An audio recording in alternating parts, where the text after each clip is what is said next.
Mobilnya orang tenggelam. Anjir. Mandi mobil orang. Beredar sebuah video memperlihatkan kondisi air laut yang sedang pasang di Pelabuhan Penajam, Kalimantan Timur. Video yang direkam oleh seorang pria yang tidak diketahui identitasnya ini memperlihatkan situasi di Pelabuhan Penajam yang disinyalir pada waktu sore hari. Dilansir dari Instagram @penajam_terkini, di awal video memperlihatkan sebuah mobil minibus berwarna silver yang tenggelam karena adanya pasang air laut. Tidak diketahui alasan pemilik mobil minibus parkir di sana, namun diketahui tinggi pasang air laut sudah sampai menutupi roda mobil.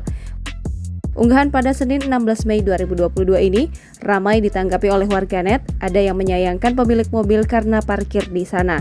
Ada pula yang bilang mobil akan turun harga jual apabila terkena air laut karena sangat rawan berkarat.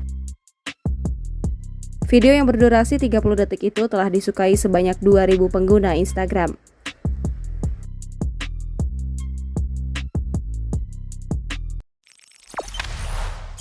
Jangan lupa subscribe, share, komen, dan like ya!